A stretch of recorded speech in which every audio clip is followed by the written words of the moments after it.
Elden Ring is a buffet, or at least it's best approached like one.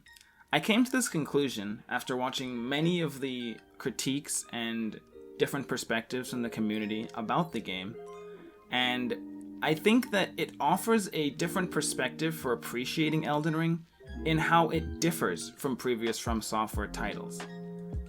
I've done my best to make this video as spoiler-free as possible, so that if you have managed to stumble upon this video and you haven't played your first run, I think you can still benefit from watching it.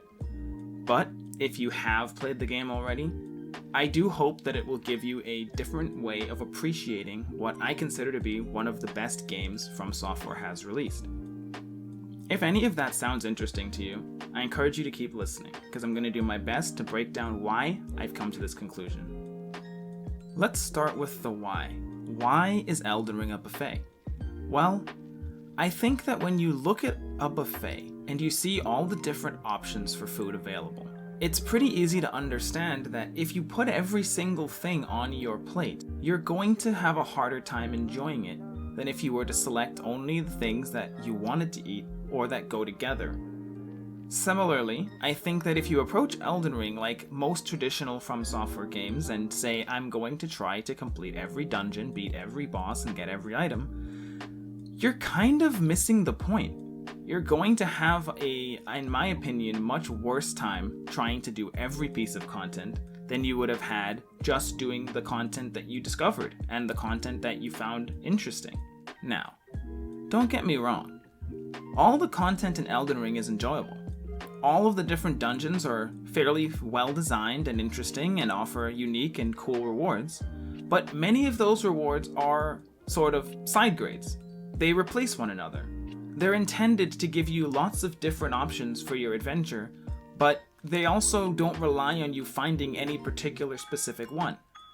There's a lot of different ways that you can accomplish any build that you feel like doing, and sure, it won't be necessarily the strongest version of that build if you don't find every single piece, but I think most players would have no difficulty beating the game, even if they missed maybe 50% of the items on the map. So I think that if you are going to try Elden Ring, instead of trying to just do everything, just enjoy the exploration. Give yourself a chance to appreciate something that From Software clearly spent a lot of their time trying to make work. The open world. Elden Ring isn't Dark Souls. It draws from a lot of the strengths that made previous Souls games enjoyable and fun, and uses a lot of the same systems with its own little additions, but it isn't Dark Souls. So I think approaching the game from the perspective of another Dark Souls game is actually very limiting to the experience that you can have. Elden Ring plays best when you engage with the world naturally, taking advantage of all the little things that you find and augmenting your character with whatever you find makes you feel stronger. The process of making your character in a Souls game has always been a very personal and engaging experience. The decisions you make into what points you allocate and what spells and weapons you decide to use and upgrade, those are going to completely change the way that your playthrough feels compared to any other player. But now, in Elden Ring, you have the added benefit of completely changing the order in which you discover and complete different areas. There's no guarantee that you're going to find everything in your first playthrough, unless you defer to online guides. But again, I don't think that that's a problem. Elden Ring provides just enough guidance to ensure that everyone's going to find their way through the main objectives of the game and the major story points, while still leaving enough open exploration available to ensure that your playthrough will never be the same as someone else's. Having played all the previous Souls games and now having played Elden Ring, I can very confidently say that the world of Elden Ring gives you an opportunity to do things in an order that has never been available. You don't have the problem of being stuck on a particularly difficult level or a particularly difficult boss and having to beat your head against the wall in frustration, hoping that maybe eventually you'll figure it out and get good.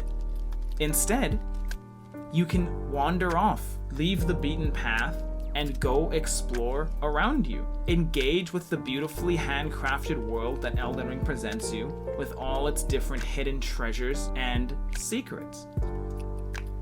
I think when you do that, and then you come back to the boss feeling refreshed and engaged, you're going to have an easier time overcoming that challenge. And at the very least, it is a very different experience than anything the previous Souls games have offered. There are hundreds of weapons in Elden Ring, many of which have completely unique skills that are specific to them, and the others can draw from a very large pool of swappable skills that you discover in your adventures. There are also several different schools of magic, and each of them plays a little differently and scales in a different way. So as you encounter them, you're very much encouraged to try them out and see what works best for your build, or if maybe there's a totally new build that you now have access to.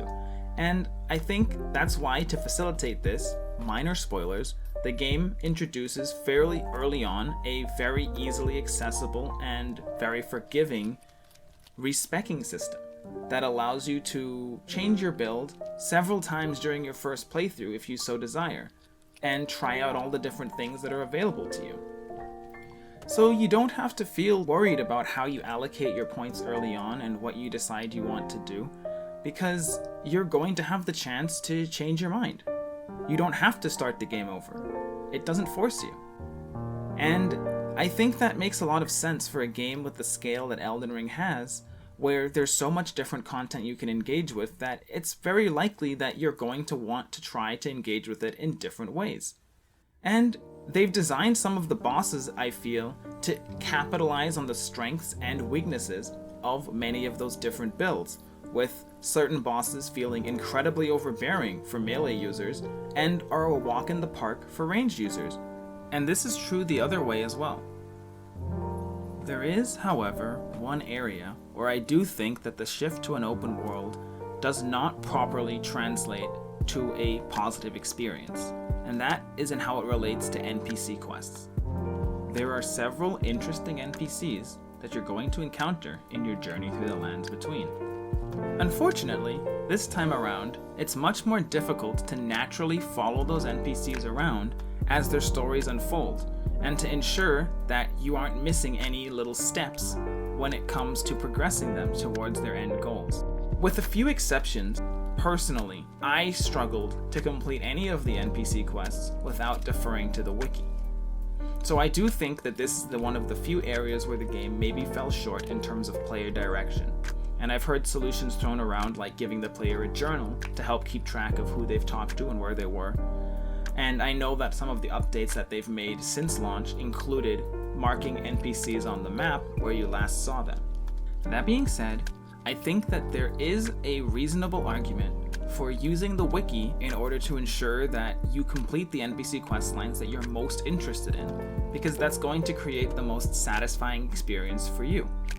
And it avoids the frustration of missing out on something that you would have really enjoyed, especially assuming that you've already done your best to figure it out on your own. Overall, Elden Ring is a great accomplishment in world building and level design, and a great successor to previous From Software titles.